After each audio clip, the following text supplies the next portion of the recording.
My name is Bronwyn Weiss, and I'm a graduate of Cal State San Bernardino, 1999. I received my Bachelor of Arts degree in biology. Today I work as a lab technician in criminalistics for the state of California Bureau of Forensic Services.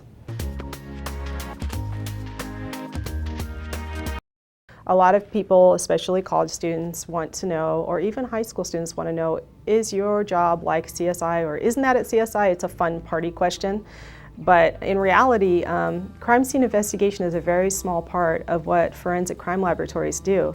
They are, in fact, laboratories with scientists in white coats handling little tiny objects and with their gloves on.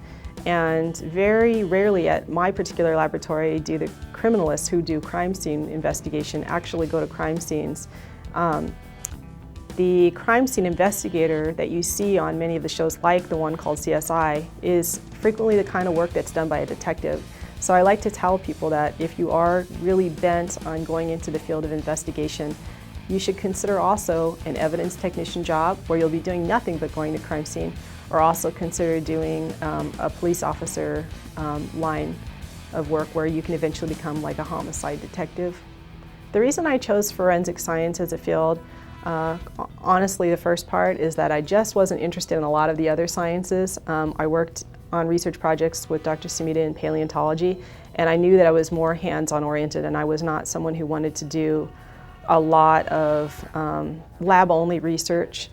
And I did pursue some research projects in marine biology and realized that I wanted to do something where I could problem solve and have my hands on my work. At DOJ, there are a number of jobs that are related in the forensic science discipline. For example, there's also the job of criminalist, which performs specifically an analysis work without support and also does crime scene. There's also the job of question documents examiner, where documents perhaps from a forgery are compared to an original example of handwriting to determine if it's a real document. There is also a latent prints examiner. Of course, that's fingerprint or palm comparison from a tool or firearm. And those are just a couple of examples of some other jobs that are in the Forensic Science Bureau. The way I came to be a lab technician with the DOJ is I graduated and was, like most people, looking for a job. I used CalJobs, an online search engine, and happened to find some information about the Bureau of Forensic Services. I applied through a state process known as the Civil Service Exam. This placed me on an eligible list to determine when open positions would be available I could be called. Actually, it took about 2 years before I was called, but that's how I came to the position of lab technician. A typical day for me as a lab technician can be rather varied. I can come into the laboratory and have a voicemail from a district attorney saying I have to go to court, or I might have a very routine day analyzing chemicals in the laboratory.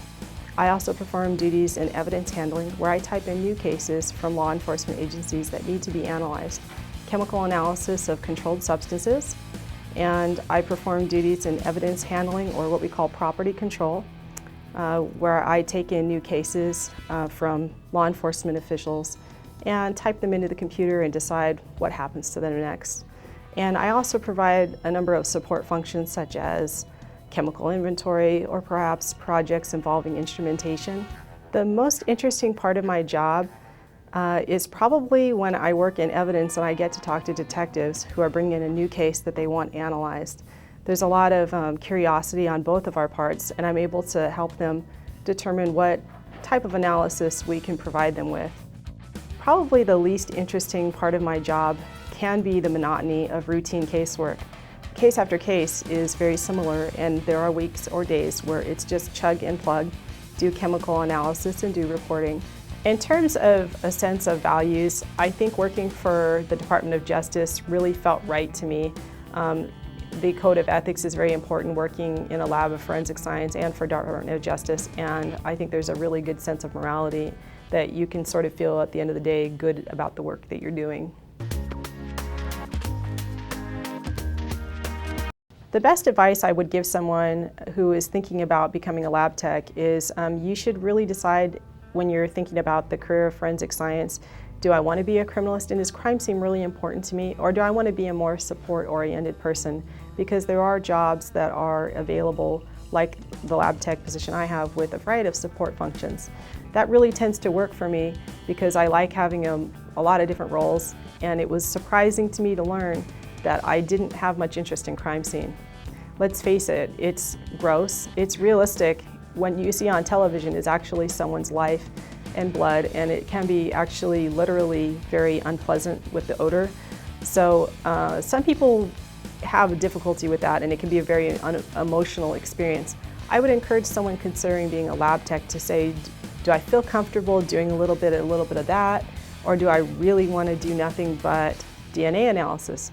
Or do I really want to do DNA analysis with crime scene analysis with a big part of my job? Another thing that I would tell students considering a career in forensic science, as they are doing their solid core sciences, that's fantastic, that's really what you need. Biology, chemistry, physics are the preferred degrees. Also, there is a forensic science degree or criminalistics degree, but what's really important is to have that solid science background. But on top of that, there are other requirements depending on the position one goes into. Everyone with state of California, for example, needs to have quantitative analysis in chemistry, and I actually went back and took that. You can always go back and take classes. Cal State, San Bernardino had that available, and I took that during my job. I was able to take time to do that.